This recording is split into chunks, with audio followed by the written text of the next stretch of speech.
Hello, welcome to the Waste of Time podcast. I'm on my own here. Chris is on his very belated honeymoon, traveling around Borneo with his lovely wife. Chris, I hope you're having a great time. But we're going to get straight into this episode. Before Chris went on his travels, he had a chat with Casey from the Wonder Years. Unfortunately, I was away working. But the Wonder Years' new record, The Hum Goes On Forever, is out now, so go and check it out. But Chris chats to Casey about the release, about all things Wonder Years, and what Casey gets up to outside of the Wonder Years as well. So I shall leave you to Chris and Casey. Enjoy. Unfortunately, it's just the two of us this time.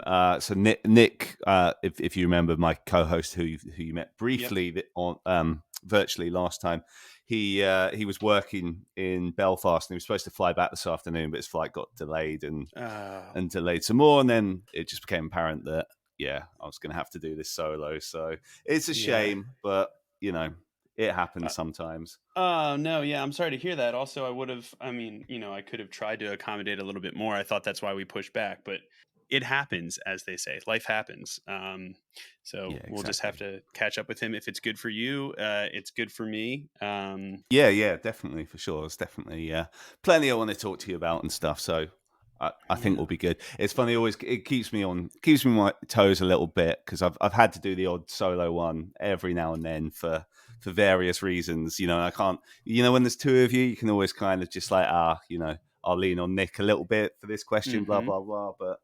But it's all good. I mean, you know how it is doing it solo because you do your show, right? You do that. I do. Well, so solo, right? I also have I do have a co-host. My co-host Tom Conran, actually, who's my partner in the studio that I own. But okay. So it's been rare. I think there's only been like one or two occasions where we've had to fly solo. But yes, I have plenty of other interviews where, especially making the podcast rounds or the press rounds, that's usually me flying solo if I'm doing it. So got you. Yeah. Gee, I was going to ask before, like, just, you said you kindly set a backup track to this. Have you ever had it with your show or maybe when you're doing someone else's show and you've had like a really good interview and you've not that I want to tempt fate by bringing this up, but you've then lost it, like, or either they've lost it. Has that ever happened to you before? Oh, absolutely. My partner, I've had Zoom sessions, and we've done like about 50 interviews so far, right? Because initially the podcast started out as just kind of like a behind the scenes walkthrough from us, as like studio guys, musicians and stuff about the process. And then, and then we shifted to, an interview-based format and talking specifically, zeroing in on albums and different roles therein. And we've definitely had like, okay, cool. For some reason, Logic just didn't want to save that file when I went to save it and log off, which is why I doing this stuff through Zoom. There's then a redundancy where if that ever happens natively for somebody, at least maybe Zoom captured the audio and the whole thing's,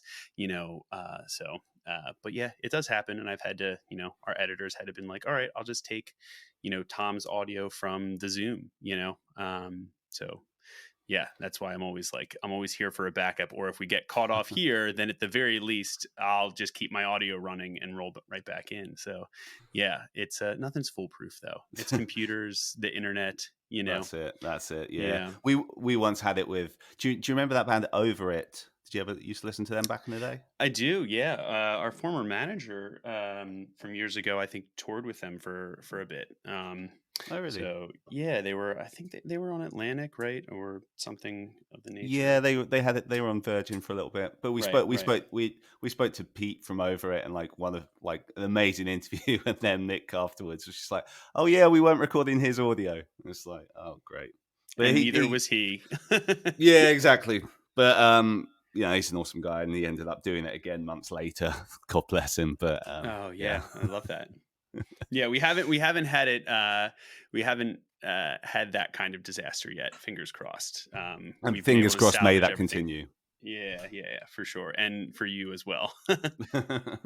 So where are you? Right. So obviously you're back home now, because for the listeners' sake, we did try and do this interview a couple of weeks ago, and I guess like you were staying at a beach house at the time, and just like Yes. the Wi-Fi wasn't on our side, I Yeah, guess. it was more or less a remote oceanfront work compound that it was turned into by a house full of friends that work in the music industry as well, actually. And it's become kind of like a vacation pilgrimage when we can do it. And that was where I was actually Right. in Delaware, in Rehoboth. So Okay. yeah, and the bandwidth gods didn't want to allow it to Yeah. happen, so we did have to punt it. But yeah, so I'm back home in Atlanta now. Okay. Okay. And what's happening right now? Because so the time of recording, we're like 10 days away from the release of your new record. Um, I've got a crazy couple of weeks, so I think by the time this goes out, the people listening to it now will have listened to the record. So that's a little weird time lapse we have to deal with. But I guess you've got a lot in the build up to that right now. We do. We've been on what I've been affectionately referring to as the road to the hum. Hmm. For sports fans out there, feeling like our like playoff run, is finally approaching the championship. But yeah, so I will, for the purpose of this exercise, suspend it and pretend that we are, in fact, in the future. Because we are. The hum is out. We survived the road to the hum. But yes, the hum goes on forever is the new album that we have been building up. We've been this was a first for us. We dropped a lot of focus tracks ahead of the actual album drop, which was a big first for us. And it seemed to work out, I think, in our favor. It gave us a chance to do some other things and a lot more videos up front than we had Yeah. originally been able to do with other releases. So that was a huge plus for it, indeed. Well, it's funny because we spoke to Scott Russo from Unwritten Law not long ago, and that was right before he released his record called The Hum. So there's obviously something about that title. What inspired? what? Yeah, honestly, I'd be lying to you if I said that we hadn't been making some jokes about that in the van over the weekend. As Yeah, I thought you would have noticed that. well, it did just come to our attention. However, who's going to say who had it first? It is a word. I implore anybody to judge them. By their own merits. Don't judge a book completely by its cover, y'all. If you're listening to this, you should know that. Do not waste your time. Do not get sucked in.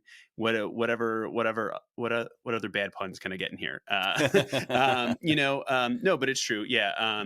So The Hum Goes On Forever is the title of our album, and I admittedly have not listened to that Unwritten Law record, but I am familiar with its existence now. Should give it. I don't know how you feel about that band, but if you're partial to their music on any stage of their career, I'd recommend giving it a listen. Yeah, I think it's a return to form for them.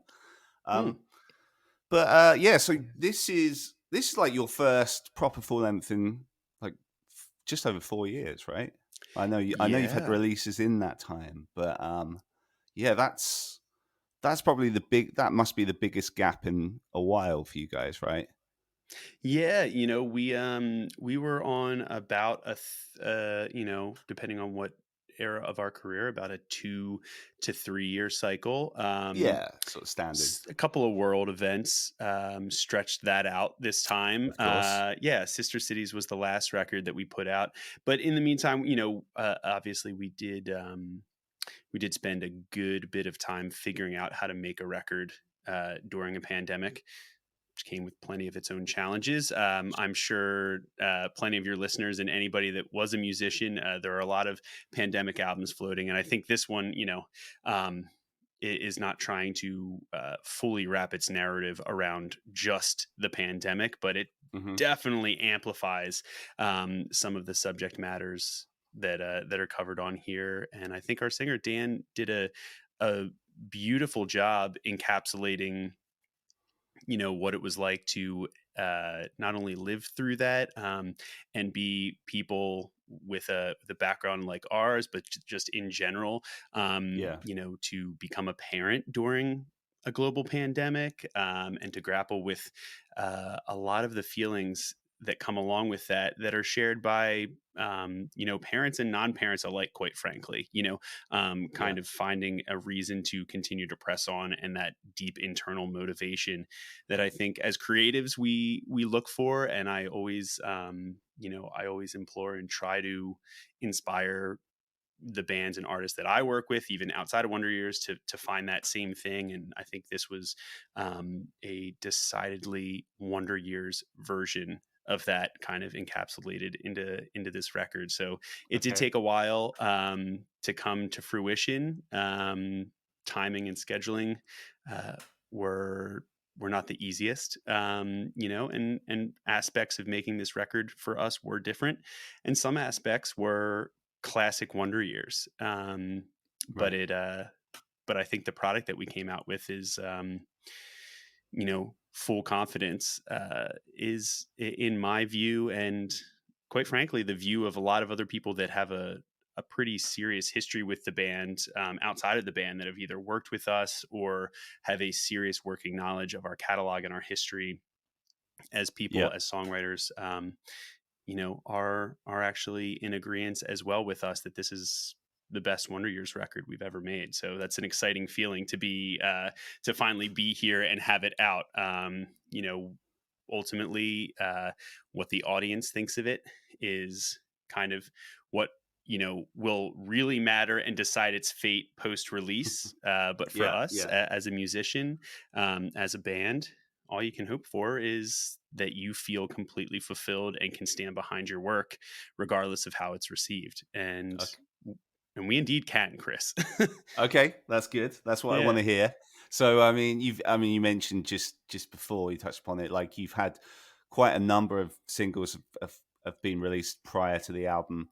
Um, has have you found the reception to those has been pretty positive? I mean, Overwhelming, I'd say. Yeah. okay, I think especially to our audience and our Wonder Years community, obviously had we did put out a few singles and did a really interesting project, which kind of brought us back to some older unfinished Wonder Years ideas, yeah, that we brought to fruition and put out with a deluxe re-release of The Upsides in Suburbia. So that was a fun project that we also you know took under our that we also took on during the pandemic. So that allowed us to put out some new material as well. So it hasn't been a complete 4+ years since we put anything out. of Luckily, course, I yeah, don't think I don't think any of us would have been able to stand that. But yeah, so that was an interesting thing that helped keep us moving, and was a really unique experiment, I think, that challenged us to think about decisions that we made as our former selves, and to be able to go back and revisit and pop back into that time and place, um, and try to revisit those memories and that early energy that we had as a band, because yeah, believe it or not, it's still inside of us. We may look a little different. We may have a few more years under our belt, but a lot of that is still inside of us. So it was a way to kind of refinish those. But and I don't think a lot of bands don't get that chance to. I yeah, think the hindsight being 2020, and for a while the interview question that we got is, how do you feel about your first record that's a joke record? How do you feel about your early stuff now and how it stacks up? And I think artists can be very self-critical. That's probably the easiest for them to be at yeah, times, to disavow what they did in their early years. But I think this is a way for us to completely lean into it and say, those records made us who we are, and we wouldn't have been able to make The Hum Goes On Forever if we hadn't made those records. And this was sure, a kind of a bit of those two tracks in between, Sister Cities and Hum, that we did with that deluxe re-release, are kind of a representation of us paying homage to that and going back and finishing off ideas that we had started back then, but finishing yeah. them off as a very evolved version of ourselves. Okay. So when did you like start demoing for the Hum and like So how old are some of these songs? Yeah, so I think early on the last thing a lot of people probably wanted to do when they felt like the world was ending is write songs, right? So Sure. it wasn't like, okay, we're shutting down day 2 of lockdown. Let's start writing. So I think it slowly came over time, Hmm. and by the beginning of 21, we knew we wanted to make a record. We knew it was time, that opportunity was coming back around, and it was tough to find the motivation of, and answer a lot of questions of how are we Yeah. going to do this. We entertain the idea of trying to work and pass ideas back and forth remotely.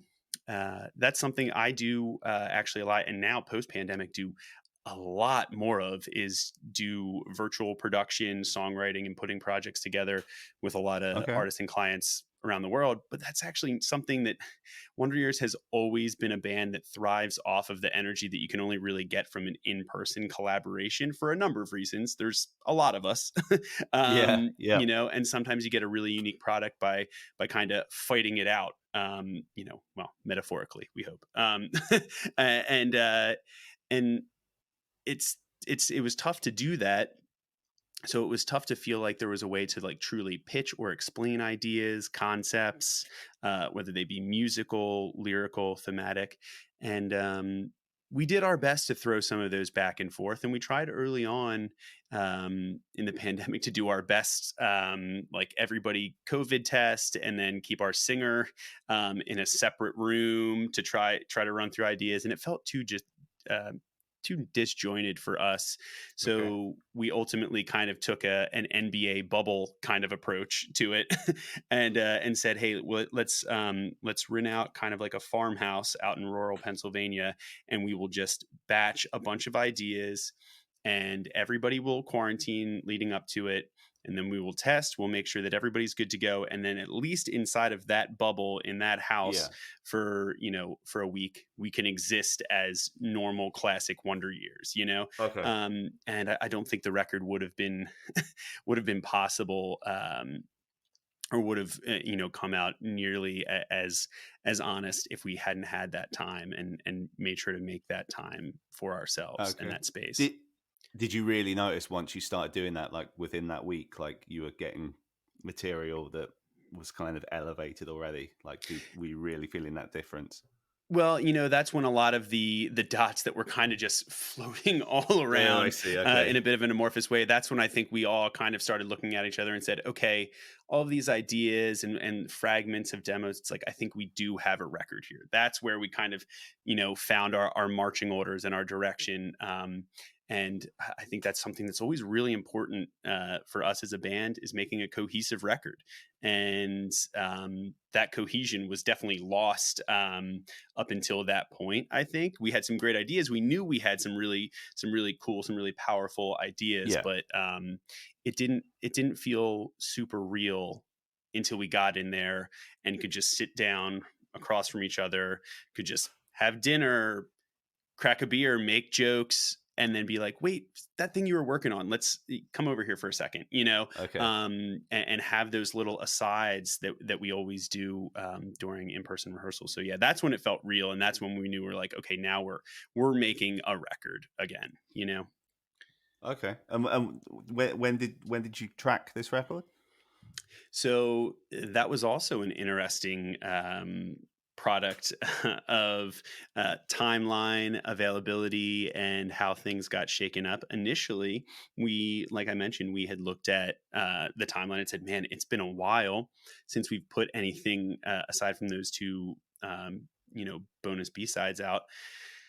So Hmm. we got the idea of, well, a couple of the ideas that we have are very Philadelphia centric, right? And really pay a certain homage to the city that we've all lived in, that we've grown up in. I think a lot of bands have a very genuine attachment to those cities, and even if their audience or fans don't live there, I think that's also a very unique way for an audience to relate to a band with that Yeah. understanding of I totally get that. I can feel that same way, or know those little nuances about my hometown. And so we decided, well, what if we made like a short, like kind of like Philly centric EP. And we said, well, that would be cool. We'd want to make it in Philly because I think that would be important to us. Yeah. And there's a producer that is based out of Philly by the name of Will Yip, who we've been friends with for quite some time. And Yeah. I'm sure many of your listeners are probably, whether they know it or not, familiar with some of his work. And Yeah. I've definitely spoken to people who've had records done by him. yeah. And he's a phenomenal guy. He's an incredible friend. He's just everybody's cheerleader, and Yeah. a seriously talented guy. And so, and that studio is actually right in the suburb where we all grew up, and where a lot of us lived. So we approached him and said, hey, we've wanted to circle back and finally, work together again. We've only done like one B-side like cover many, many years ago for a tour compilation with him. And we always felt like that's just not enough, and we love spending time with him. So we found a time to get into the studio summer of 21 and put those on the calendar with the intent of making a 3 to 4 song Philadelphia EP that is for like Okay. decidedly, about the nostalgia and the climate, and a lot of themes that were very central to that area of the country. And we had some songs. We knew that they were good. We got into the studio, started making them, and realized, oh, these are maybe more than good.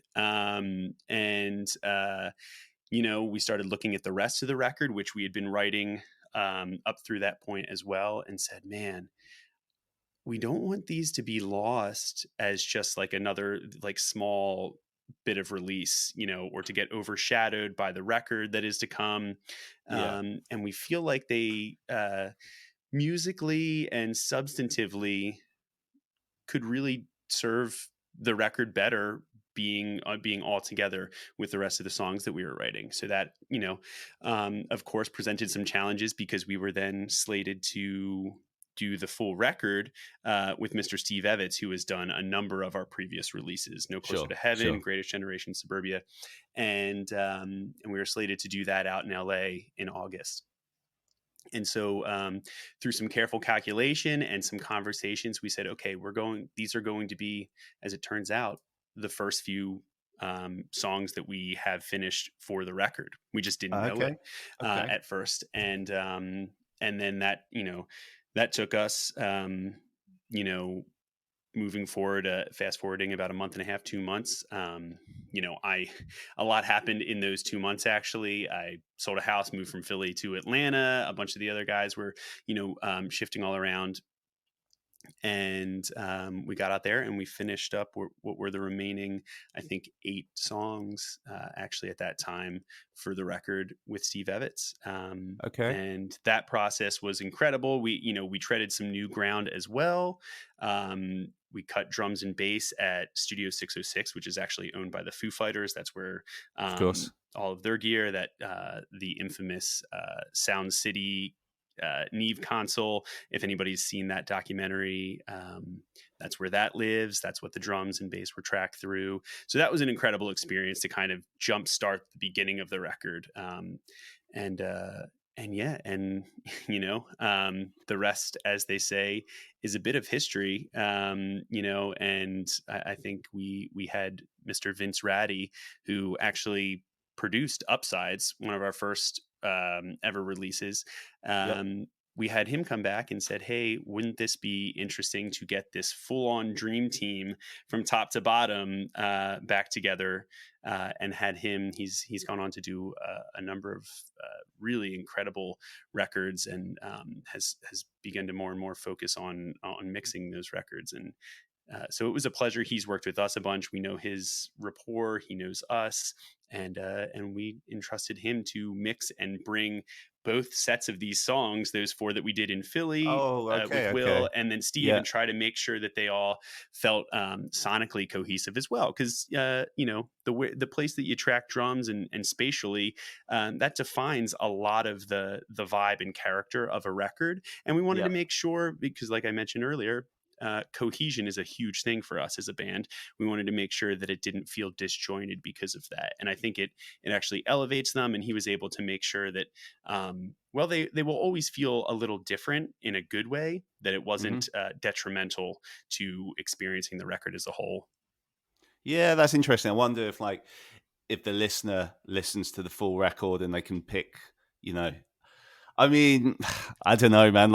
It's funny. I'm looking at the songs you have out now, and as far as I can tell, correct me if I'm wrong, that the only one from Will Yip that you've released is Summer Clothes, unless Tidal has this wrong. Just looking at the credits for all the songs, and all the other ones are Steve Yvette's. Um, I wouldn't have known that, but obviously, I do. And it's funny, man. I do tend to. It's one of my go-tos when I'm listening to something new. I'll throw up the credits and see who's mixed it, who's produced it. But I didn't spot that. I just saw the Steve Yvette, so I didn't spot the Will Yip. So it'd be interesting to see if listeners. I mean, if you're listening to this now and the record's out, I mean, if you've been able to pick up on that. But like, obviously, for you having tracked it at 2 different places, I guess you're gonna notice that. Yeah, and I think that's a thing where we also came to a place where we said, hey, those sonic differences are okay. We are a band Hmm. that wants a record that has depth, that doesn't seem too static and for lack of a better word, samey all the way through. Yeah. I think that's a pet peeve of ours, and a lot of that comes down to the songwriting at hand and curating it, through the composition and instrumentation and decisions like that are quite frankly, a lot of which are already made before you even get in the studio. Especially for us, we demo things pretty excessively. So Okay. and recut and kind of do our own pre-production and are pretty heavy-handed with it. Right. But yeah, I'm sure fans will notice differences here and there, and I think that's great. And I think to people that are less concerned about that, my hope is that they're not too consumed or don't let themselves be consumed by the narrative of which one is which and Yeah, why, yeah. and should that matter. It's like, my hope is that the point, at least when we got finished with the record, that doesn't matter, that you No. can just listen to the songs, and does it hit you or does it not? And I hope the answer is not the latter. And the Yeah, reception thus exactly. far, to both songs that Will has done that we put out, and those that we did with Steve have been incredible. So I think that's a successful mission in that regard. Yeah. Yeah, no, that makes sense. And I suppose it's pretty common, particularly these days, to have different producers on different tracks or even different mixes on an album. So, there's nothing too Yeah, I concerning know. about I that mean, either. So. in other genres, it's extremely common. I mean, in the Oh, of course. pop domain, in hip hop, a lot of like electronic music, there's features, there's remixes all over a record, exactly what you're saying, where the credit list is a mile long. It's less common with bands like ours that are very fundamentally song and rock driven, and see ourselves as the same Yeah. lineup, a cohesive unit, and write together. So that's a little it was a little different there. But I've also seen plenty of bands that and labels that, if they're like, whatever their goal might have been or might still be, it's like, oh, this track needs to go to rock radio, we got to get this person to remix this version of it. Yeah. I've seen that all the time. Depending on what they're trying to do, and what their goals for the track are. So it's not uncommon, but this was our version of it, and I think it only works because we had a history with both people, or all people involved. So Yeah. we Yeah. were willing to extend that trust there. No, fair enough. One second. Oh, uh, Nick just texted me. He's 20 minutes away from home, so he's Oh, hi, definitely. Nick. I did. Yeah, that's. I Well, we assumed can he wait. would. We can drag it out. I can wait and let him get one or two questions in. If he wants to hop in, I'll hang out for a bit longer. I appreciate that, man. I mean, we can pretend you can scramble it up in post.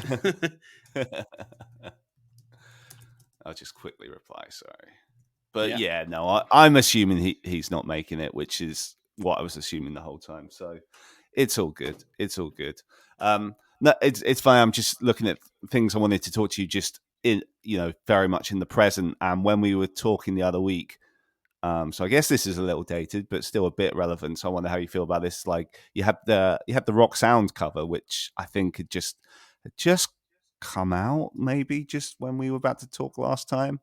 Yeah. That's pretty cool. You've always had a good relationship with Rock Sound. Like They've, as far as press and publications,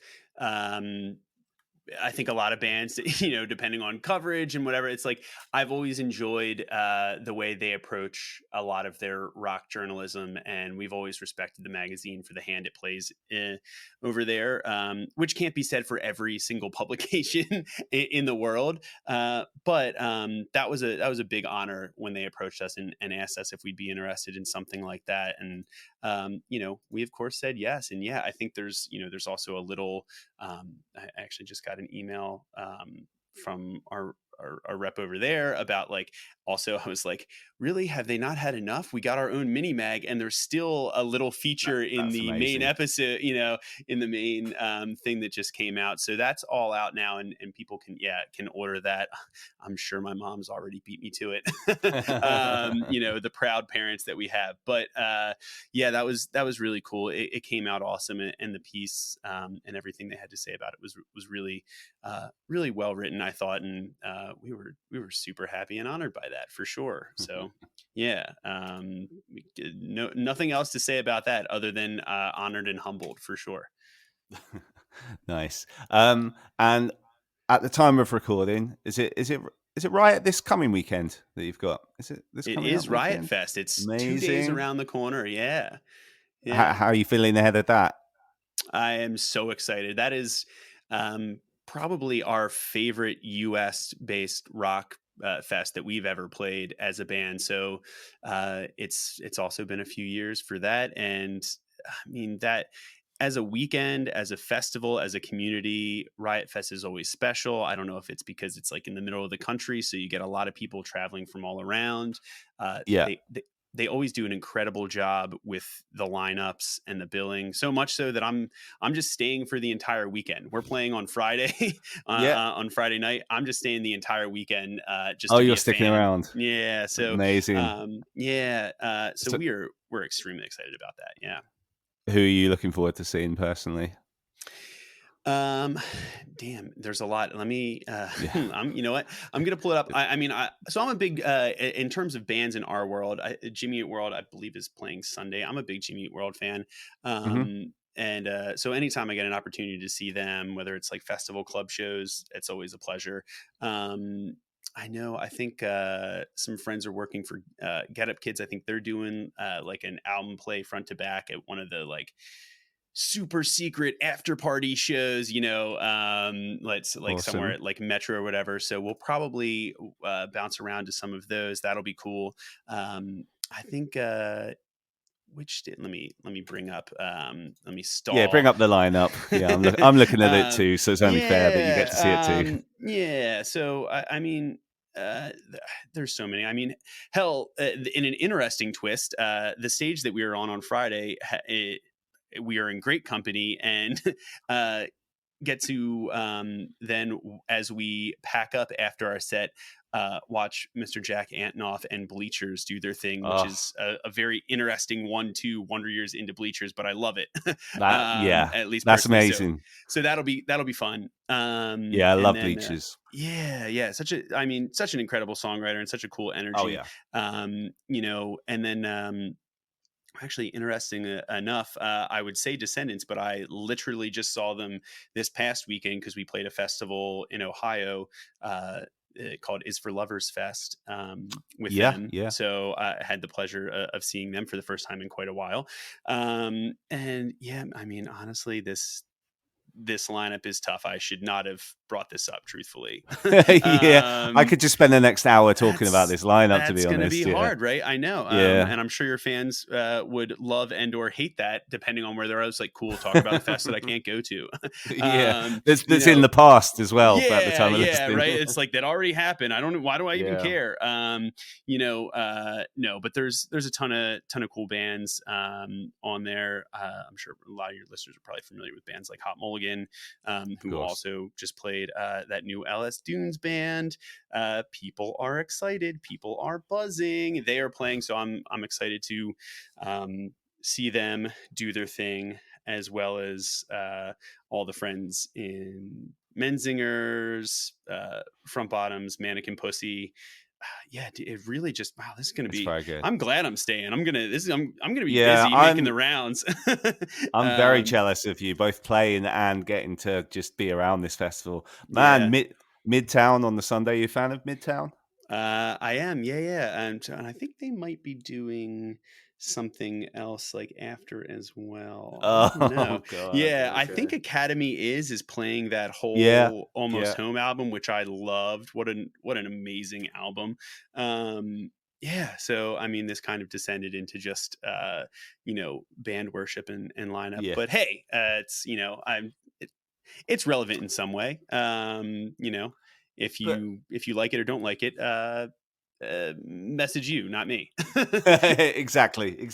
And it's funny, for me, that lineup is way more exciting than another thing that I believe you're playing in a month or so's time, which is had a lot of press, the When We Were Young Fest, right? You're Oh playing that, aren't you? yes, oh Yeah. yes. I thought you might. Yeah, I I thought you might had bring to it up. mention that. Yeah. Yeah, which has had a lot of attention. Obviously, a very strong lineup, but yeah, I find this one more exciting. But yeah, just real quick on When We Were Young. Yep. Presumably, you guys are excited to be a part of that as well, Listen, particularly I with the think attention it's had, right? the entire world is excited to see how they make this actually happen. Yeah. Us included, every band that I've talked to, all of our friends that are also on it, all say the same thing. We'll see. Right. That's going to be interesting, because the ad mat. I mean, so much so that if you're a festival, right, that when you post the ad mat and the entire internet thinks that it's a hoax, um, I think that's like a first time, that was like a real jump the shark kind of thing where Yeah. I was like, they were like, how do we combat this? Because people now, there's like how do we do this anti disinformation thing? Because people are actually thinking that there's no possible way all of these bands could be playing in the same place at the same, like how many stages are they going to have? Does each band play like a song and a half and then share gear? Like, Yeah. and I too, truthfully, I'm kind of curious. I'm Yeah. booking my flights out there right now, and Okay. so we're going. I'm as excited and curious as the next guy for sure. But yes, the lineup is quite literally insane. It looks like, I mean, I'm sure they'd love this, but it looks like every emo kid's like high school backpack. Yeah, it does. Yeah. It's pretty wild. Yeah. Yeah, that's going to be interesting, definitely. Yeah, it's funny. Like as I said at the top of this, like there's so much I want to talk to you about, but like I know we only have a limited amount of time, so I'm just kind of picking what to focus on. But like I do kind of want to go a little bit like kind of through your career, like not like stopping at every stage and just asking the questions you've been asked a million times, but I mean, if it's cool with you, can we just kind of just do a quick kind of I just have a couple of questions, like that kind of points to your history and stuff, and we'll try and get through that as Yeah, quickly as we can. absolutely. Ask away. So I guess just firstly, just a bit about your history with music personally, like kind of like prior to forming this band, like what kind of bands did you grow up on, and what were you into, when you found yourself at like kind of at the in the early Yeah. days of the Wonder Yeah. Years. Like, Well, you know what? Lucky for me, I still have this When We Were Young Fest lineup up in front of me. So that makes that question pretty easy. I'll just quote that ad man real quick. No, I mean, I did grow up, you know, actually, interestingly enough, I always talk about this in terms of my like weird non-traditional origin story. Um, I grew up like when I was like 6, 7, 8. Like the first music that I actually became infatuated with was actually country music. I think because it was just oh, okay. WXTU was a station I think my mom listened to and just had it on in like her old Buick, which is actually interesting because I don't even remember it like beyond that, her being like a huge country music fan in general. But Right. so for some reason, some of the first like cassettes that I ever like got as like a really young kid, and thought was cool. I don't even, I probably played them or just asked my mom to play them. Were like uh, Dolly Parton and Billy Ray Cyrus and Colin Ray cassettes, Right. which is an interesting way to start what would become a much more punk rock driven career. But that's kind of where it started, and I think that's when my parents were like, "Oh, this kid loves anything Okay. that's got How, how, rhythm." how do you feel about country music now? Do you have any kind of love for it now, like a Um, modern country or You know what? classic? So I will say this. I'm too old at this point to have any guilty pleasures. I don't find guilt in liking what I like. I don't think anybody else really should too. I Yeah, think you should I be like able to that. be able to laugh about it a little bit and be self aware. But I love what people in the modern country sphere like Orville Peck are doing to shake things up. And then there's a ton of other brilliant songwriters, Casey Musgraves, and what she Yep. did with her album. I mean, I do love it, and ultimately, the common thread there are that these people are brilliant storytellers, vocalists, and lyricists, and that much has not changed from Dolly Parton. You know what I mean? Like, I'm sure all Yeah. of them Yeah. are going to, would do the same, bow down praise to artists like that because they are songwriters, they are strong personalities and characters, and they tell stories. Right? That's for me. Is it really compelling? Does it have something that kind of just like gets inside you and tugs at your heartstring in whatever way? Did somebody find a way to do that? Then that's incredible, and there's every genre has its own set of tools for doing that, right? Right. for Right. eliciting really really powerful reactions. And country music, it just does it a little differently. They just do it with a much more lyric driven thing and slide guitar through a reverb pedal. That's their like weeping violin. As it relates to like a classical music and genres of old. So I don't dislike dislike it. I think a lot of times some lines are drawn, especially nowadays over here, in terms of like political allegiances. But that's also why I love Sure.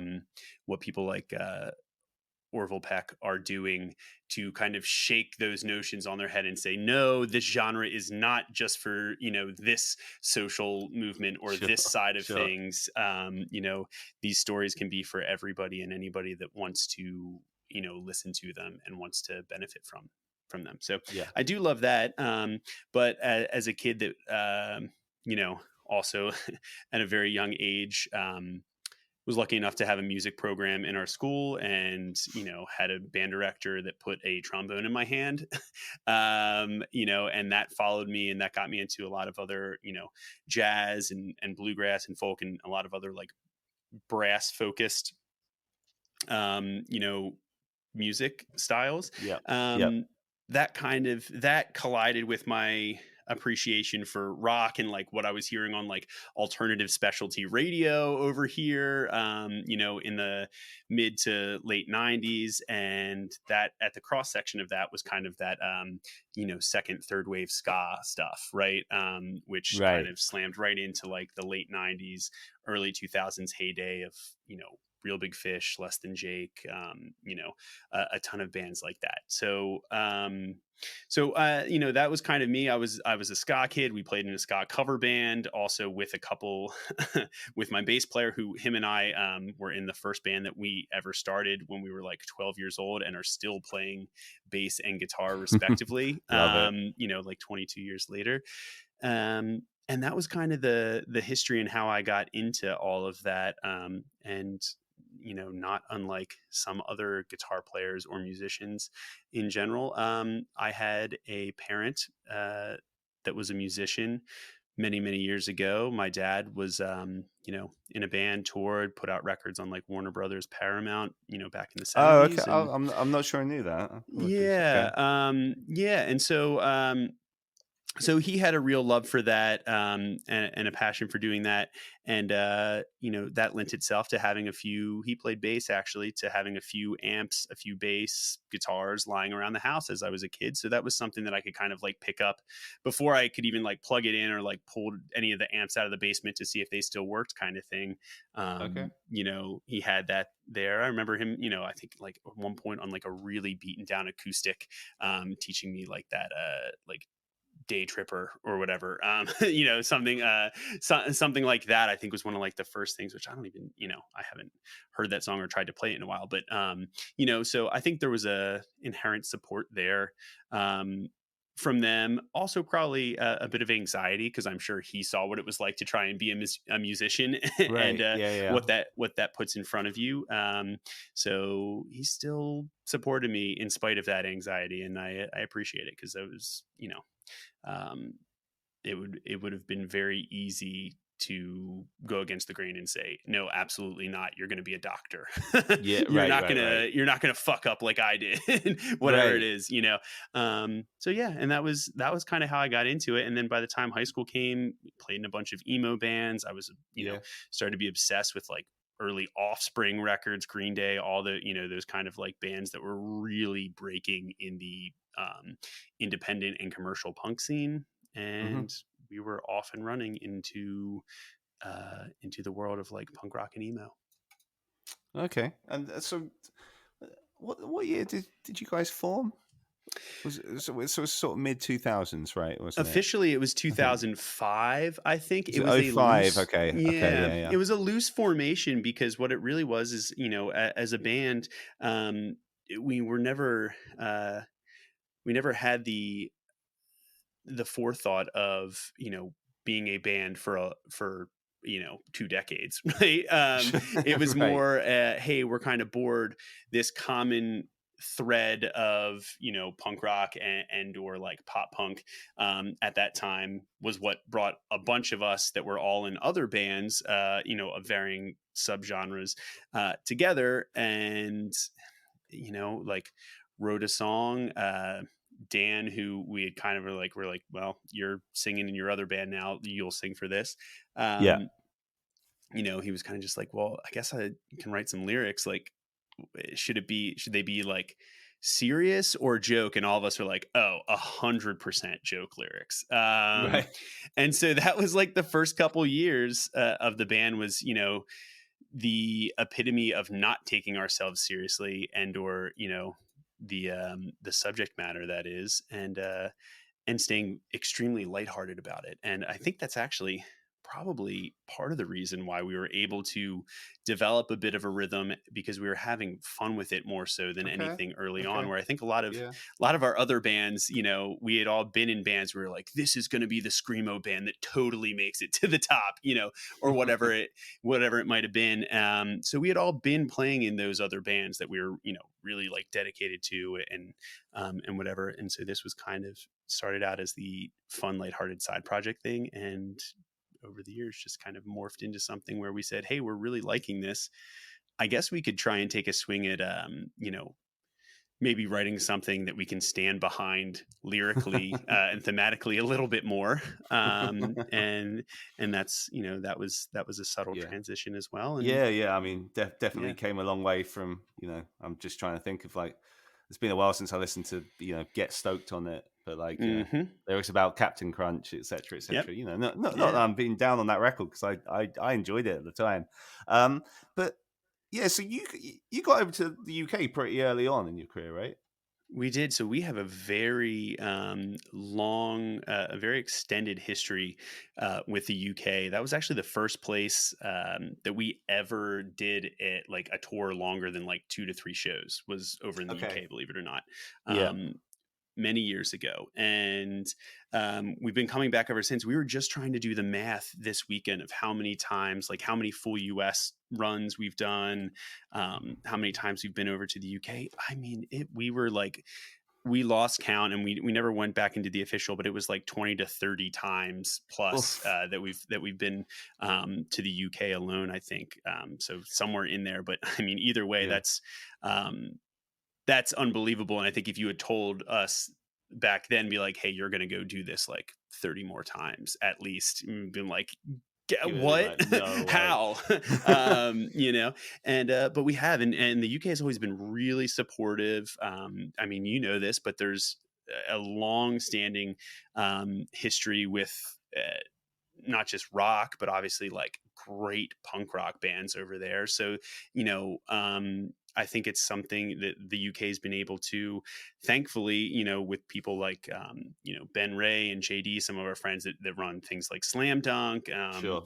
and some great independent record stores over there. You know, have continued to foster that community, and continue to foster this like kind of emo and more progressive punk rock scene at large. And I think, and we're grateful for it because we've continued to grow over there as fans that have, some of whom have, you know, like were there those first couple shows, which That's cool. how after seeing that monstrosity they continued to come back, I'll never know. But it's incredible. So It's funny, man. I was just last week. I was just at a wedding, and I ran into my old friend Tim Williams. If that name rings any bell to you.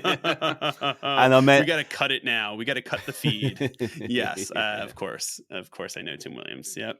Yeah, yeah. That was, and it was just after. So that was just after I'd spoken to you briefly on the, you know, when it wasn't working. So I was like, Yep. "Hey, man, I was, I know you know the Wonder Years. I was talking to Casey the other day." So, Yes. And anything that he mentions about those first tours with All or Nothing, completely untrue. As you know, if you know Tim Williams, you know that you can't trust a damn word that man says. yeah, that's fair. Yep. No. But we love those guys, and that, yeah, that was that part of our early history and our early relationship was with some really solid friends in bands like All or Nothing, and you know who we did a split with, and Yeah, you know, and got to know and got to make a lot of other friends in the UK who we still look forward to seeing every time we come over, truthfully. And that's amazing too, because we get to continue those friendships as well, and reconnect, even if it's just for, you know, a beer or two at a, you know, at a festival yeah. over there, you know. Sometimes that's all you get, you know, just a brief check-in rolling through the city, but we've learned to appreciate that as well, for as brief as it may be. So, Right, and we right. have a bunch of them over there. Now, where are some of your favorite places to play over here? You know, obviously you've experienced probably most towns and cities at this Yeah, point. yeah. Well, I mean, I'll start by saying um, we've um, we've you know etched the cities of Leeds and Birmingham into song form in our catalog. So you know, those are two, like I said, with, you know, with All or Nothing guys, we, you know, we always liked Birmingham and felt like a, you know, a slight attachment Yeah, to that for that reason. And Leeds, we've always had some really crazy shows like that, the kind of early on just playing and or just kind of devolving into that kind of university nightlife over there has provided some pretty extreme moments and memories.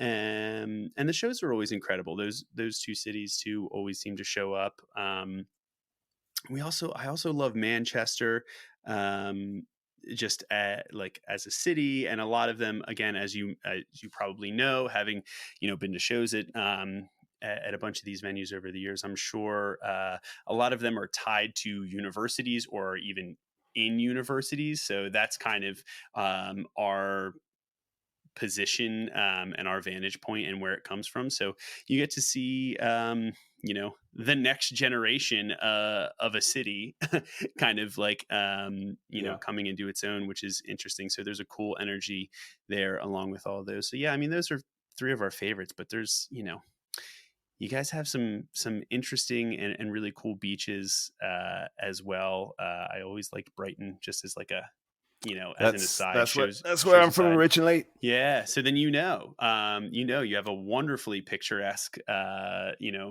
oceanside. Yeah. Well, if you like pebbles. Right. I say beach relatively, your version of a beach. But yeah, there's a bunch of good ones. And I mean, London is so wildly expansive that just flying in and out of there, we've spent so much time in there. And in a lot of ways, it's in the same way like New York.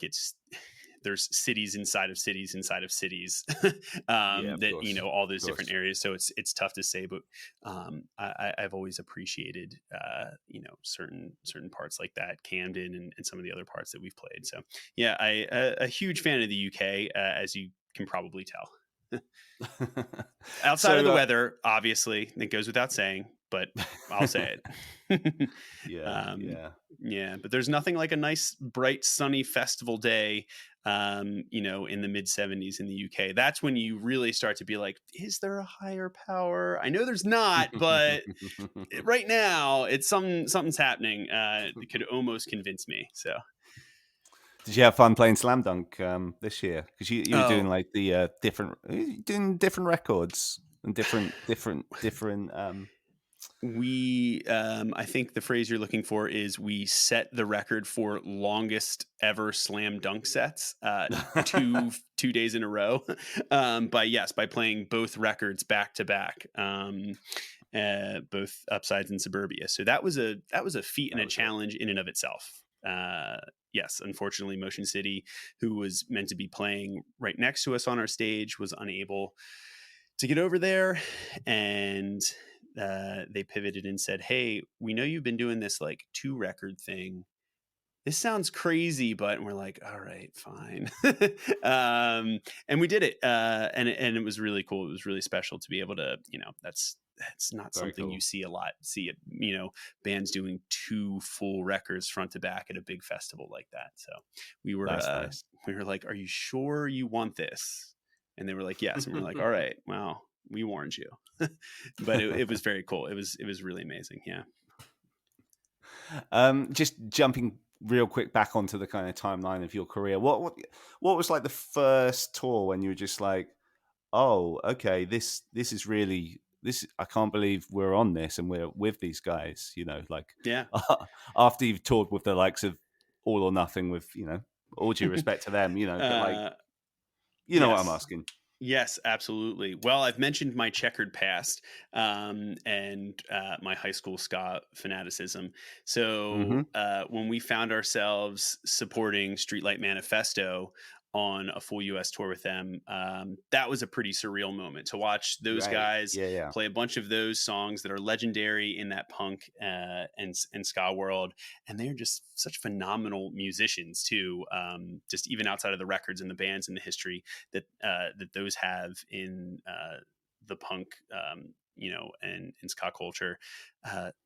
I think that was a tour where we just wanted to kind of like watch them do their thing every night. We're like, whoa, you're good at this. And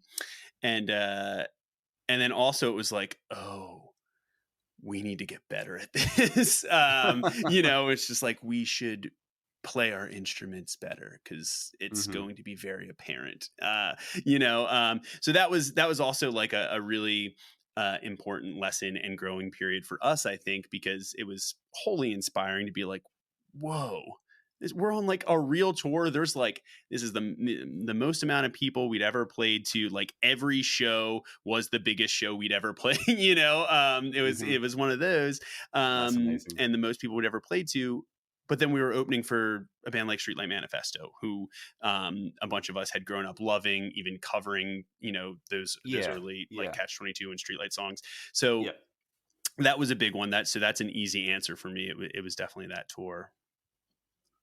Okay. And then were you just kind of, was it on to the next thing from there? Like you just found that once you had that, you were basically constantly touring from that point. That kind of started a period where, Suburbia, Greatest Generation, and even into No Yeah. Closer to Heaven,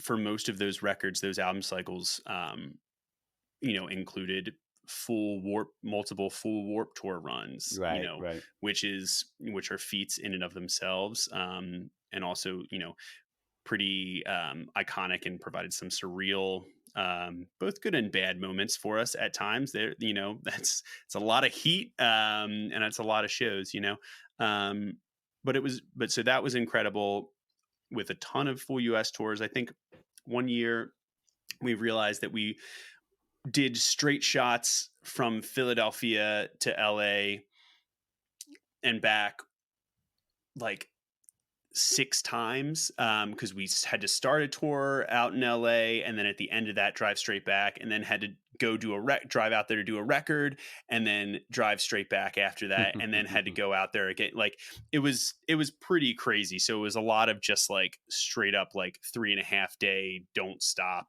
until you reach the other coast kind of stuff in that period. Yeah. We logged a lot of miles and a lot of shows where we were out for anywhere from like 8 to 11 months out of the year, depending on how you would bookend it at that time period. So it was extensive for sure. We were grinding, but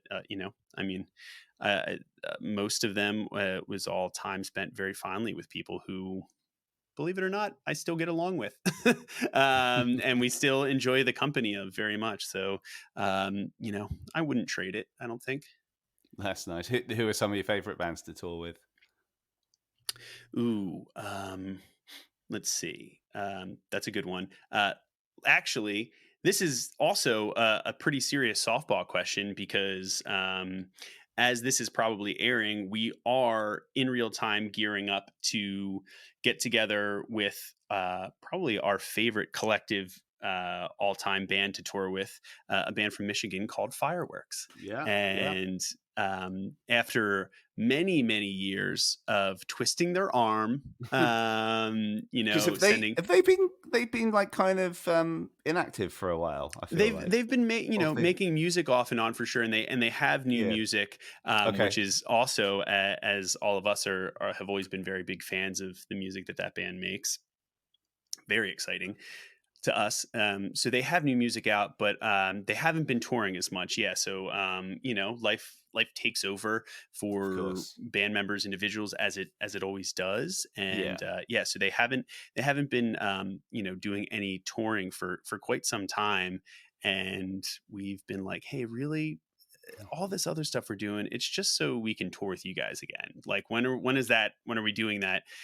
And they finally just, I don't know, maybe we caught them at a weak point or something. We made them an offer they couldn't refuse. No, it was nothing like that. But we were lucky enough to get them to say yes. And so it'll be 2 weeks in October, the East Coast and Midwest dates that we get to do with them. And I'm sure in some ways it'll be like we never left. And then in other ways, when there's like lots of children around, it'll be like, oh, things are decidedly different. But we're really looking forward to that. And they are some of our truest friends that we have been honored to in the past share the road with, and will be honored again to share the stages with this fall. Nice, man.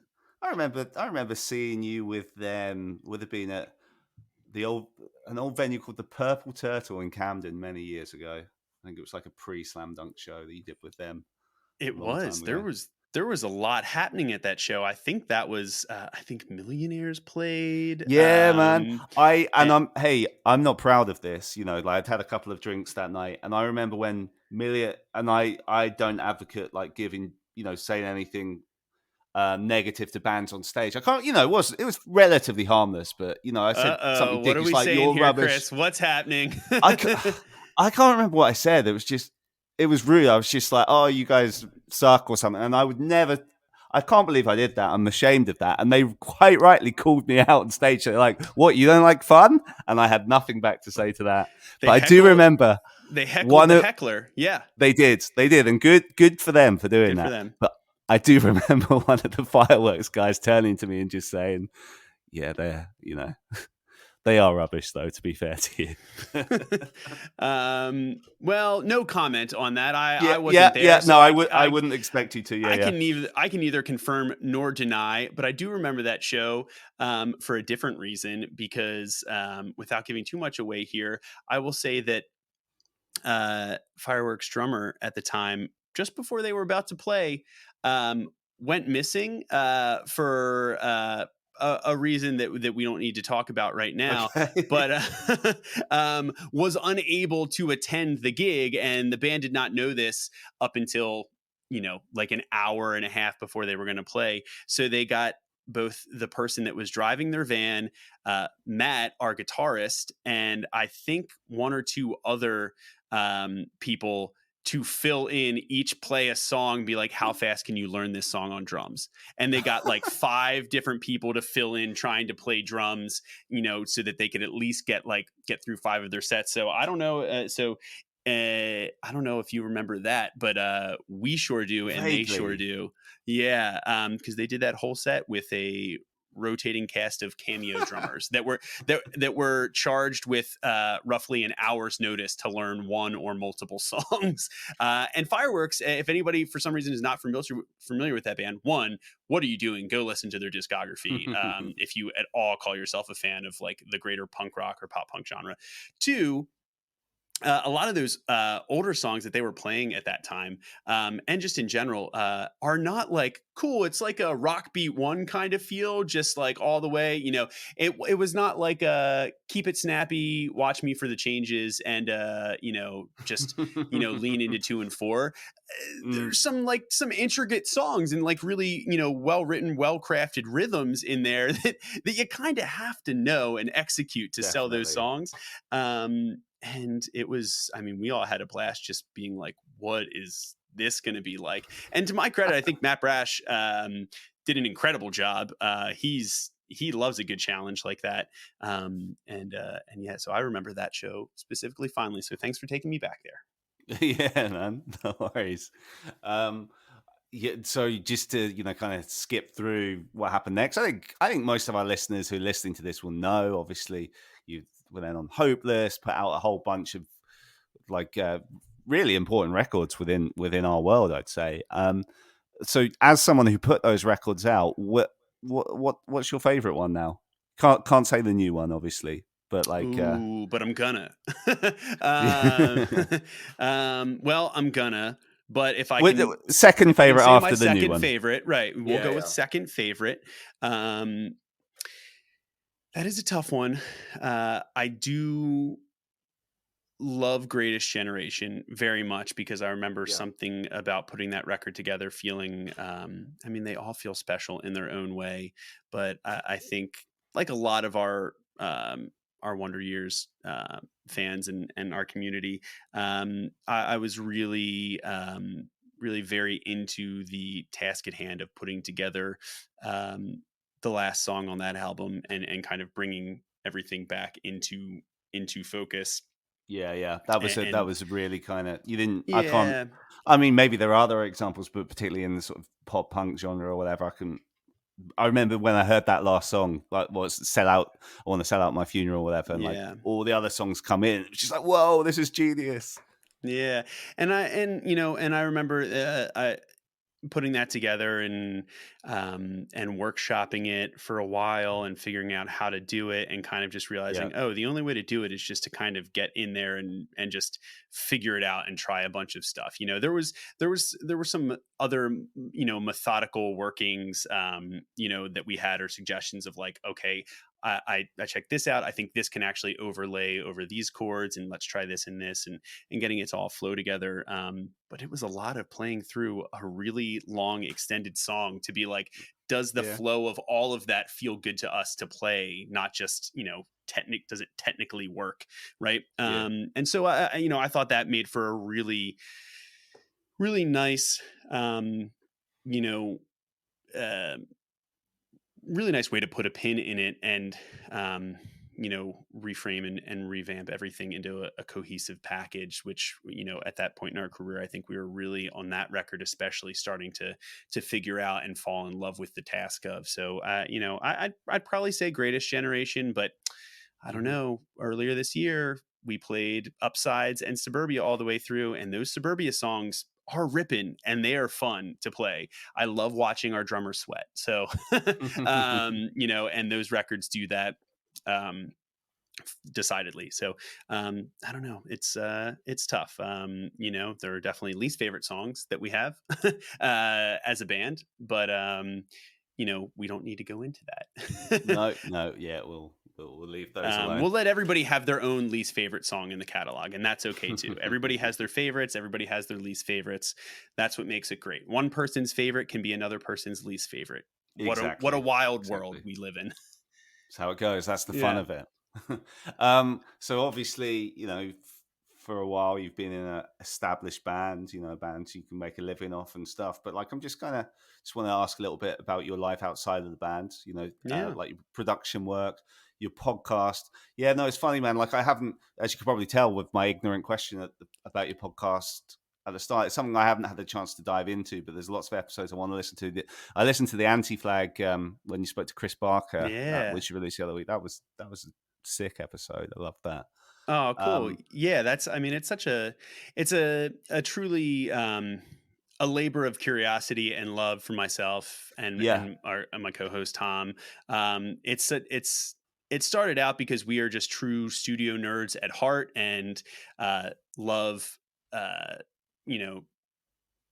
wrapping our heads around different stories and studio lore about other records and the records that we're working on, not just Wonder Years records, but records that we're working on with other studio clients and producing, writing songs or mixing, whatever it might be, and different anecdotes and sharing those things back and forth. And eventually we got to a point mid pandemic where I was like, I feel like I just want an excuse to have these conversations but bring other people into them, because everybody has their own unique vantage point and perspective.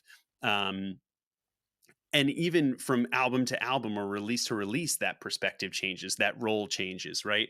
And those are all the things that kind of inform the DNA makeup of how a record actually takes its final form. And we've become fascinated with that. The more I produce, the more I listen to music and just continue to be a fan of what is constantly happening and evolving, both in this world and outside of it. And I think there's a lot of opportunity that I've seen to grow and learn new things by going outside of the genres that you exist in, even by going outside of the mediums that you exist in, right? There's creative, processes and techniques, and tips, tricks, all of those things, that I love getting from people that are do stuff that is almost completely unrelated to making music, right? How an author crafts a novel, right? How a director, conceptualizes and works with the people involved in bringing a scene of a movie or a film together, right? Like all of those things are incredible. Illustrators, how an illustrator tells a story through one image, right? And how they have to do that compellingly, if that is their goal and how they approach that. And I love bringing all of those ideas into how they inform and how you can utilize those perspectives making music. And that's what this show, The Record Process, gave us an opportunity to do, was invite people, some of whom we knew and had history with, and others of which were lucky enough for us put on our radar by some mutual friends or suggestions from other people. And that's such an illuminating thing, because when you go into something that you don't know a lot about, you can just be a fan again, and my perspective changes as, wow, how did you do this? Why does it sound like this? And I love that too, because I think that's really important, especially for whether you're just starting out your career in music, making music, working on or around the music industry, or you've been doing it for decades, right? I think it's very easily to fall out of love with the concept of just appreciating music as a fan, right? Sure. So I think that's something that this podcast for me was a way to make sure we continued to explore that, right? Explore that fandom, explore that curiosity. And the hope was that by doing that and putting it into episodic form, we could approach some records that really meant a lot to other people. One, some like really legendary records, or some really like cutting edge gripping records that are making waves now and doing really unique and interesting things, but also kind of inspire other creatives, because I am a huge avid self-improvement, self-evolving, literature reader. That's also probably for a lot of the reason where we can get into this at a later point. But I even started kind of doing some strategic like artist coaching and Oh mentoring wow. along the way, because I wanted to be able to pass along a lot of some of the insights and or general conversations and general lessons that I've learned from us fucking up, or from Yeah. us doing some things right and not realizing it was a good idea until after the fact, and everything in between. And so the podcast was an easy way to give that feeling back that I found I was getting from a lot of that material and from a lot of other really incredible creative podcasts as well. So I was like, man, I want to also try to give this back and give this feeling and this motivation to people, because let's be real, depression and a lot of mental health issues plague a very vast number of people in the world. But I think Yeah. creatives and artists specifically are wired in a certain way, that they are very susceptible and very vulnerable to a lot of the negative aspects of those issues, right? Sure. And I know those are things that even myself and plenty of other people that I know that are wildly talented have grappled with, and has hurt their overall output and their ability to continue to be a prolific artist, or songwriter or musician. So I wanted to, those podcasts and a lot of those other mentors, whether they know it or not, have really helped me on a day-to-day basis continue to push forward in doing the things that I know I love and I know my future self will be grateful for. And I was like, hey, if me talking for an hour and asking some interesting questions to these people can help do that for somebody else, then that feels like a pretty great use of my time. And it's been really fulfilling thus far. So yeah, That's very that's cool. about that's how it all came to be, I guess. Do you have? Is there any kind of dream guests that you hope to get one day? There must be a couple of white whales out there for you. You know what's interesting? This is another thing too, because I think it would be very easy for me to turn what this show is into another list of, I got to get this goal, I got to hit this mark, I got to hit that, right? Yeah. But what I've really started to and honestly, so I'll clearly name a few. There are plenty, right? But what I think is interesting too is, and almost maybe more fascinating, are the guests that maybe a bunch of our listeners have never heard of and get introduced and then become enamored by it and are like, listen, I had to go check out this EP because that conversation just completely floored me. And the Right. way that Okay. artist spoke about it, or the way that producer talked about the process that they used to experiment to make everything, and the way they did, I just had to go listen to it, and it's my new favorite album, right? And that sets them Mm-hmm. on a brand new trajectory. That to me is maybe just as thrilling, if not more fascinating, than one of those white whales. Like, you know what? I'm going to see if he finally has some time. I'm going to, see if Ozzy Osbourne will do it. Let's go. Let's talk Crazy Train. I want the story, right? Sure, plenty of people, but also, you know what? There's been a lot of shit written about Ozzy Osbourne. There's been a lot of stuff. So I kind of love the idea of giving a place for people to tell some of these stories that maybe haven't been completely like, treaded on back and forth 1,000 times. Right. Yeah, yeah, But it actually, the more I listen to music, the more I'm like, oh, I'm going to have a problem because the list of people that I think would be awesome to have on the show is never going to stop growing, yeah, right? yeah, yeah. It's kind That's of not a like bad what, thing. yeah, it's kind of like, you know what? Everybody's like, well, being a barber, pretty good profession. Hair's not going to stop growing anytime soon, or people are always going to need a barber, right? It's kind of like that. It's like there's never going to stop being, as technology continues to evolve, as music itself continues to evolve, the way it's delivered, the way it's consumed, all of that, the landscape will change, and that will in effect change the type of music and the way that music is created. So there will always be new interesting stories. Right now, this season that we just started off with, as you mentioned, Chris number 2, the bassist for Andy Flag, was our first guest this season, and you know he talked about it, and there's no surprise here. A number of other guests that I'm talking about current albums with on the podcast, in many ways share the commonality of their own reality making those releases within a pandemic, right? That is a Yeah, huge era that we will look back at in music creation, and it will be whatever it will be known as.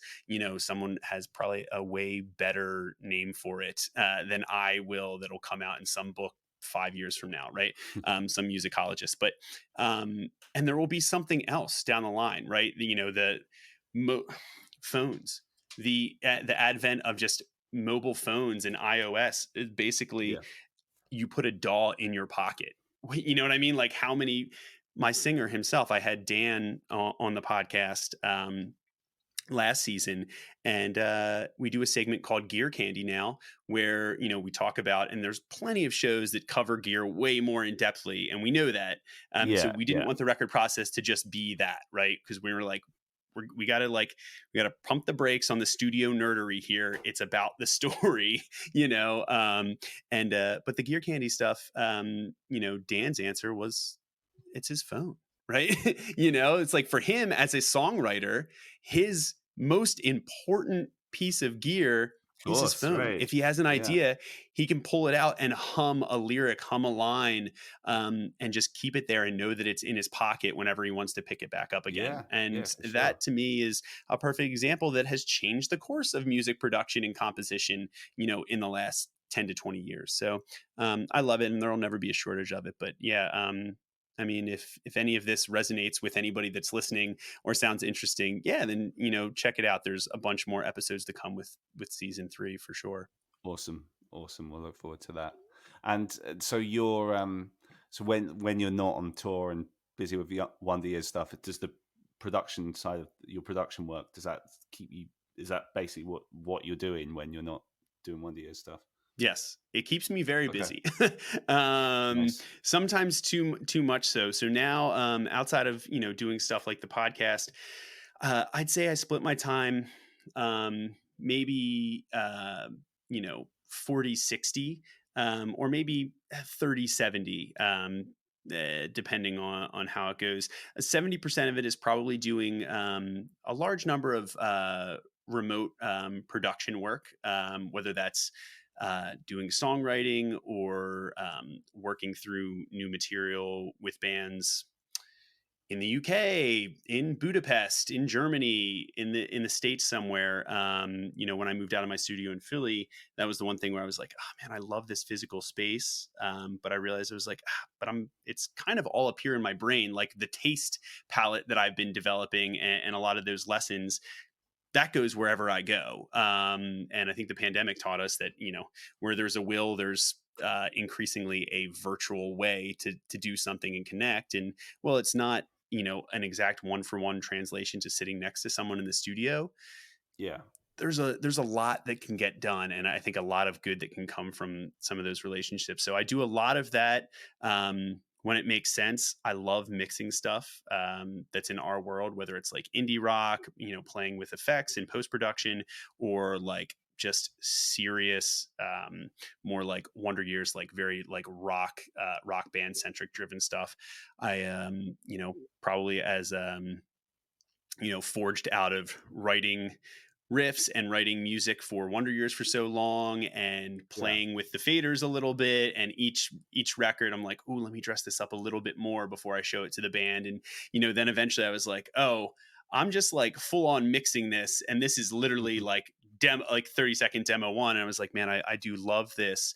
And I had a long way to go from there, but now I've gotten to a point where I really find it thrilling to be a part of that process. It's like breaking it down into different roles.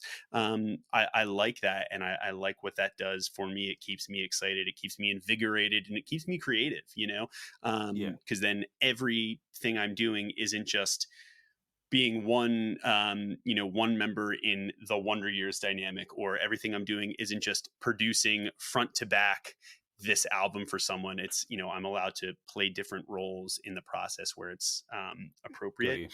And I can do a lot of that remotely. And I love it so much. And then the other 30%, as I mentioned earlier, has actually turned to trying to take some of those kind of strategic lessons, whether it be on the marketing, branding side, and understanding. We've been lucky, and I've been super fortunate to have such a long, extended career with Wonder Years, and to come into contact with so many wildly intelligent and brilliant people in the music industry and entertainment in general. I've had a lot of great mentors, and I'm like, you know what? We would not be able to have accomplished what we have accomplished as a band if it was not for the help and belief and guidance from all of those sources that came into our world and came into my world personally, even early on. So I was like, hey, listen, if I can even be a small piece in the journey for some of these bands that have a lot of promise, have a lot of heart, and just are unsure of what they don't know just yet, then I'd love to take some time off and do that. So I've been doing that through kind of like one-on-one virtual coaching sessions as well. Oh, cool. Okay. And that's been super fun too, because I get to like get even deeper, not just talking about musically, but I get to get behind the story, the origin story of what these bands are doing, what's driving them, and get to have those conversations that I think are sometimes just as important, if not more important, than where the music is at any given point in time, right? Obviously music is your calling card forever, but as we've seen with Wonder Years, it evolves, and thinking long term is an art in and of itself, and is not always easy to do. So I love working with bands in that capacity, and that kind of fills the other, I'll say, 30% of my time when I'm off the road. Yeah. Is there any artists that you've been working with recently in any of those capacities that you mentioned that I should know about right now? I'm sure there's loads, but like if you had to just name a couple, if you're able to do that. Yeah. I mean, I'll shout out a few that I think are great and are making really cool music. One of them is a band from Michigan called Last Night Saved My Life. They're a pop punk band. They've made some incredible records over the years. They've actually had help from Derek, the singer of State Champs, who has come in and co-produced and co-wrote some stuff with them. And I had a great time over the last year or two working with them on some art direction, some creative stuff, and bringing together and figuring out how to continue to try to grow as a band, even though they couldn't tour, right? Which now they can. So things get supercharged and very exciting. That's a cool band that I think people would check out if they like stuff like State Champs or Band Camino, things in that world. They're awesome songwriters and performers, and just incredible stand-up guys, which makes it a joy to work with as well.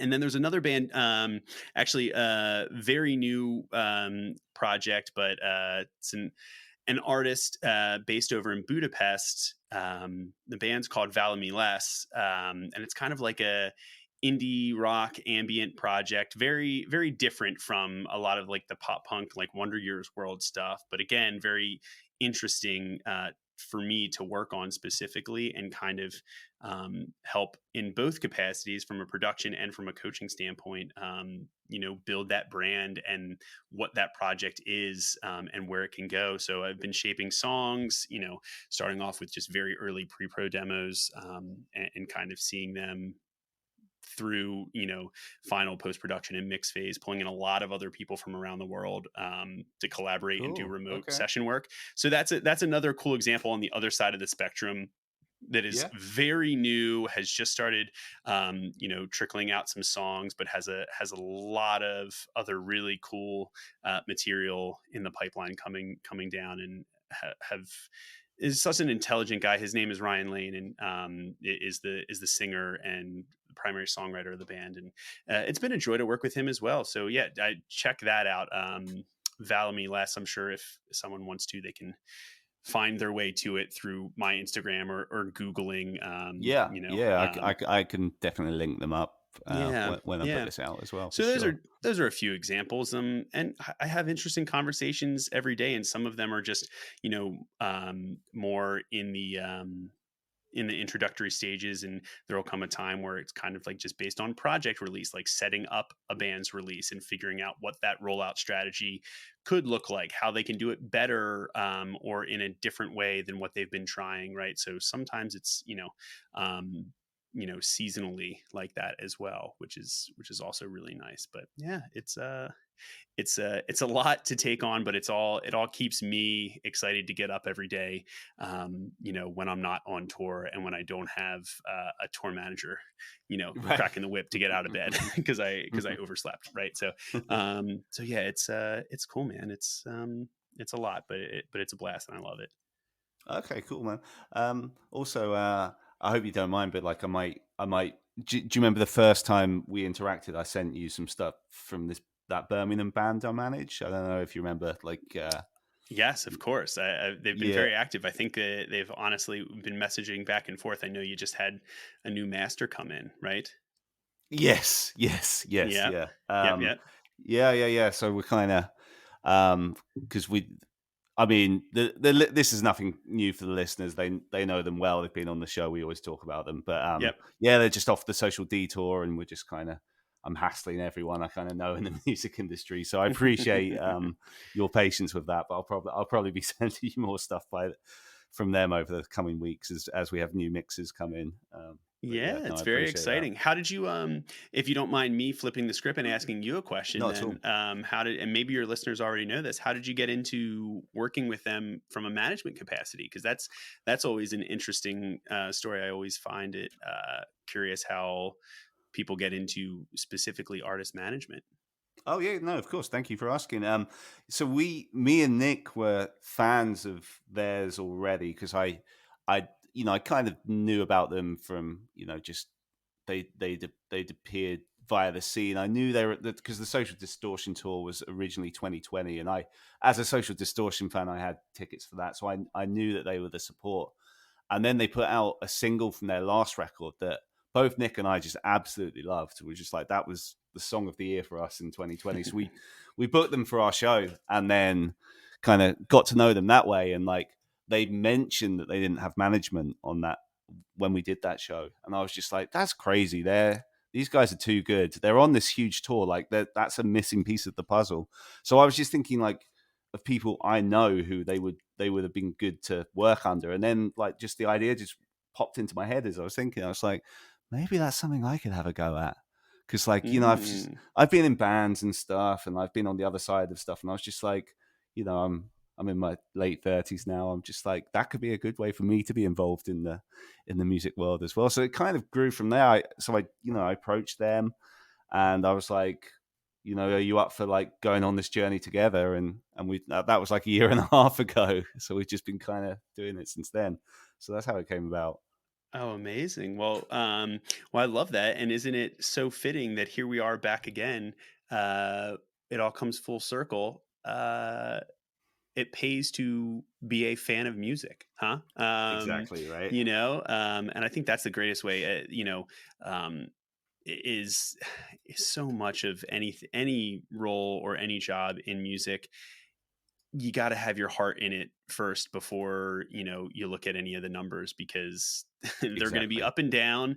But if it's something you truly love and like that, I think some of the best advocates and representatives that I've come across in the music business in our scene um, are the ones that are like, I couldn't not try to help this band because they're too good. Yeah. So Yeah. it's forged out of that, and an honesty and a genuineness that I love. So yeah, it's, and it's probably fun to watch them and try to help them and advocate for them on their behalf. So I love that. Yeah. So pitch away, I and I don't appreciate mind that so staying up to much. date with them. Of course, that's kind of my thing these days, as I've mentioned, Thank is you, up and Casey. coming Thank bands. you. Yeah. Yeah, I think, this, we've been talking for over 90 minutes now, so I think we could probably just about wrap this thing up. Can I just fire a couple of sort of general questions, proper brief sort of quick fire questions at you, and then we can wrap this up if that's Of cool with course, you. that's totally fine. I also, in true UK form, feel like looking at some of your other episodes here, I might really set a record, another set length record here. If we're not careful. But as long as that's up to you, and you can trim it down however you need. No, the longer ones are the better ones. Yeah, I mean, we have had some conversations that have gone on for a long time, which is always a good thing. Sometimes you talk to someone and it's like, oh wow, we've been going 15 minutes. I'm running out of things to say. That's definitely Yeah. not the case tonight. Yeah. No, that's Um, not the case with me. I mean, we may be in a singles economy, but I am an album fan through and through. So that's what we're getting here, at least. But yeah, so fire away. I'm happy to answer any, finish up strong, as they say. okay, let's go for it. Okay, bit of a difficult one, but who are some of the contenders for like your top three artists of all time? Ooh. Um that is a very tough one. I've always been an incredible Death Cab for Cutie fan, and really just any Ben Gibbard projects at large. I think um, prolific songwriter doesn't really do his career justice, and that band in general. Actually, years ago, we had a phone call with Chris Walla, actually, about potentially Really? producing a Wonder Years record, and that was great. It didn't happen. He was in a life transition phase, and moving, at the time. But I remember that conversation fondly. And yeah, so for anybody that's curious about that, oh, what record was it? I think it's, we talked about, I think it might have been Sister Cities, actually, interestingly enough, or long Okay. before Okay. that. So for any Death Cab fans, and if anybody's familiar with our song "Flowers Where Your Face Should Be," picture what that would have said. I mean, I love it, and this song came out beautifully. This is actually, I almost don't want to suspend this, but that song was almost produced by Chris Walla. Wow. And so that would have been really interesting, I think. But I love how it came out, regardless. And I hope he would say the same wherever he is. But yeah, so Death Cab is probably one of my top artists, for sure. Uh, I mean, and I feel obligated to include something in the canon of Green Day Offspring, just because I wouldn't be doing what I'm doing, wouldn't be having this conversation with you, I'm sure, and many others that I've had, if it was not for that band. I know I am not alone in that. There are a lot of kids that picked up the guitar, picked up the drums, picked up the bass because of that band. And I think it's, Do you know if anyone in the Green Day camp's aware of you guys? Have you had I, much interaction or heard um, anything? I have to say, I believe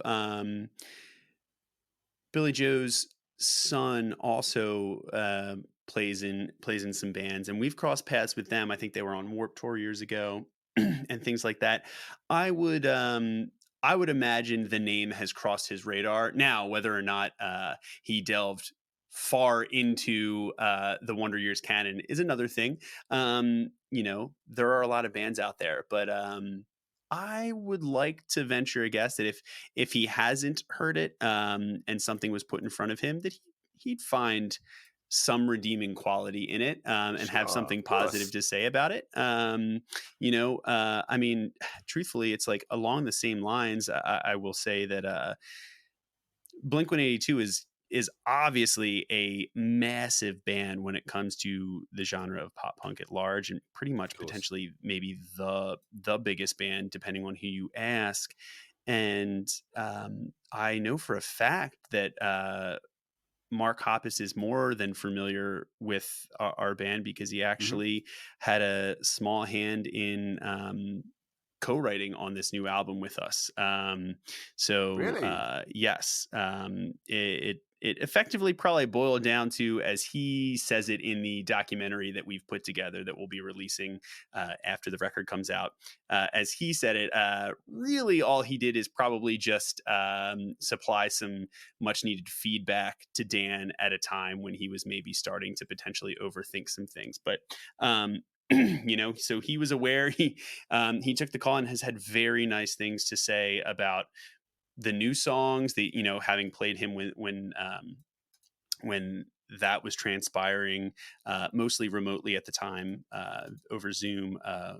Was played some of the other songs that were works in progress, and tells a story of getting chills when hearing them. So Oh, either he's being overly wow. kind, or that was pretty cool to hear. I guess. Yeah, from Mark I Hoppus. think, yeah, Fuck yeah. 15-year-old, all of the 15-year-old versions of ourselves were probably uh, doing a couple jumping jacks over that one Yeah, for I'm sure. not surprised. So that one's good enough. So I'll take Mark any day. And so that's probably a pretty big, pretty prolific band as well.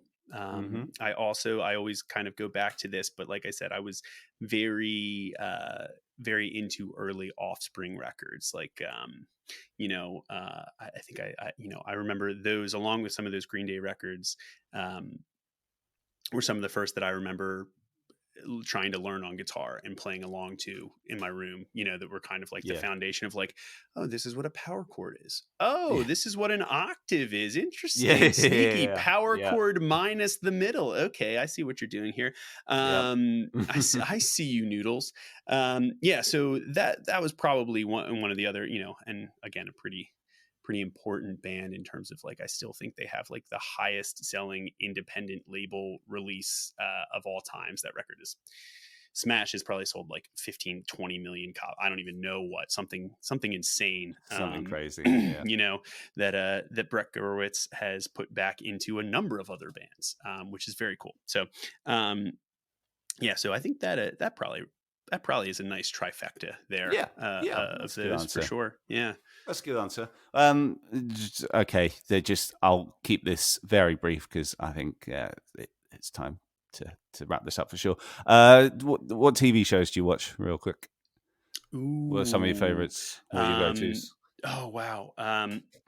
Okay. While I'm gathering my thoughts, just chop this little bit up, and so that it doesn't seem, because I have some answers. I'm just trying to sort through them very Sure. quickly. All good.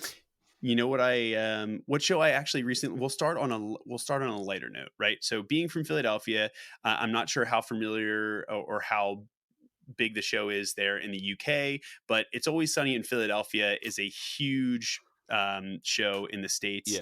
Uh, It's and I it's it's huge here too. It's huge here Okay, too. Yeah. fantastic. I thought it might be. But so Rob McElhenney also has a brand new show that I believe is on Apple TV that's called Mythic Quest that I've really been enjoying. Very lighthearted. He plays basically like a software immersive game developer, Yeah. and Yeah. really takes on that role. So I don't know. Have you seen that show? Yeah, I couldn't get into it, man. I tried. Oh I tried. no. Yeah, I'm sorry, bro. It wasn't for Forget me. it. I loved it. But anyway, so, well, like we said, we're starting pretty lighthearted with that one. So that's like a nice palate cleanser. For some of the other ones, I did really enjoy this show on HBO called Severance. Um I thought I love some of those like kind of cerebral mystery thriller stuff. Okay.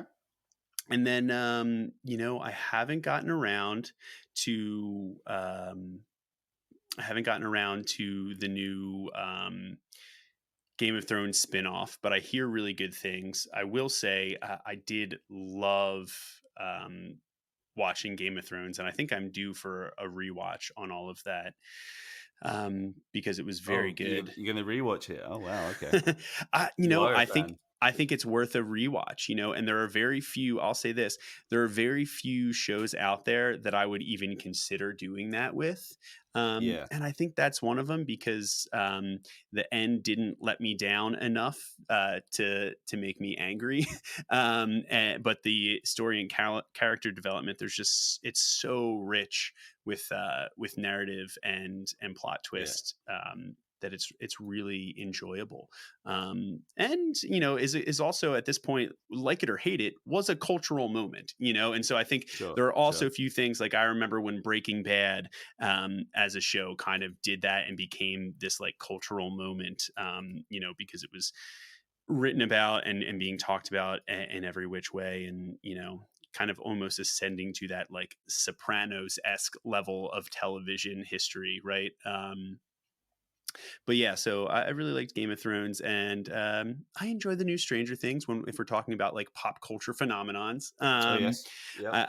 I like that show as well. And those are a couple. What are you into? Because I'm curious. I feel like I'm certain that I'm forgetting a bunch of them right now. But we always like every time I get back together with the band, it's always like, oh, what have you been watching? Oh, I did love that, and I just forget them right now. Yeah, that's good. Well, like my go-tos, I'm always going back to Seinfeld and a show over here called Father Ted. I don't know if you've ever come across that on your travels in the UK, but they're like my comedy classics that I'm always going back to. But in terms of more recent stuff, I'm trying to think what's really impressed me. Oh God! Like, see, I wasn't expecting you to turn this back on me, and now I'm like, not so easy, is it? No, man. Like, yeah, it was easy for me to just kind of put you on the spot. I feel like there's been a couple of things that me and my wife have watched that have been like really, really good. I'm gonna cheat. I'm just gonna ask her. Yeah, do it. Parisha, what's like a good TV show that we've watched this summer? I feel like I'm being put on the spot here and I can't think of one. A good TV show this summer? Yeah, like something new. Because he turned the question on me and I'm just like, oh, Seinfeld. And I'm just like, The Capture or Have I Have Never? Oh, yeah, okay. All right, yeah. The Capture. Yeah. What about? I feel like we could do better, but that's something. Yeah. She's saying we watched that Never Have I Ever on Netflix, which is Mindy Kaling's. Oh yeah, I do love Mindy You've seen Kaling. that? Yeah, yes. Yeah. That was fun. That was fun. I think she's not that much better on the spot than I am, though. But, well, that's okay. Yeah. You gave me time to think of one more that I've been enjoying, which is Righteous Gemstones, which is also on HBO, I believe. Like John Goodman. Oh, I'm not sure I know that. Okay. Yeah. What's the I always forget his name. Oh man, it's pretty funny. They play like a very